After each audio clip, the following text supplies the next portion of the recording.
This is probably my favorite way to roast butternut squash. And the great news is that it's impressive enough to be a part of a holiday spread, but easy enough to be used as a weeknight side. The butternut squash is roasted in a hot oven with lots of warm spices and then finished with a toss and a mixture of brown butter, toasted pecans, dried cranberries, and maple syrup. And if you're new here, I'm Maggie. This is No Frills Kitchen, where I teach you how to cook with confidence with nothing fancy required. We'll start with toasting the pecans. While you're preheating your oven, add some pecans to a baking sheet and then move them to the oven for a few minutes, just until they're fragrant. Set them aside for later. Now we'll prep the squash. This may seem intimidating, but it's actually very simple.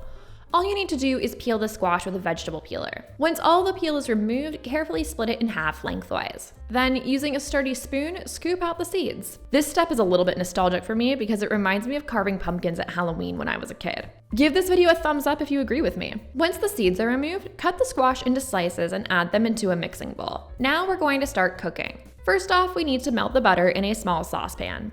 Once it's melted, pour half of it over the squash and keep the rest of it in a pan. We'll brown it in just a bit. To the squash, also add a bit of cinnamon, some ground allspice, and grate in some fresh nutmeg. Season the squash with salt and pepper and mix everything to combine.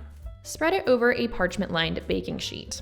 Roast your squash in a hot 220°C 425F oven until it's very tender and there is little to no resistance when you prick it with a fork.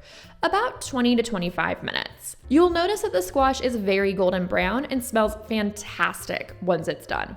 While you roast the squash, it's time to put together the topping. So first you need to brown your butter. So return the remaining butter to the stovetop and keep an eye on it while it starts to foam. Once you see the foam begin to dissipate, you will notice that the milk solids begin to toast and smell nutty. Remove the butter from the heat once it has the appearance of vanilla seeds settled at the bottom. Off heat, add in your toasted pecans and some dried cranberries. Then stir in a bit of maple syrup and mix everything together to combine. Once your squash is done, take it out of the oven and transfer it to a serving dish. Then pour the pecan, cranberry, and brown butter mixture over the butternut squash, ensuring everything is evenly distributed. Now, all there's left to do is serve and enjoy. And if you liked this recipe, make sure to hit the subscribe button so you don't miss my next videos. Enjoy!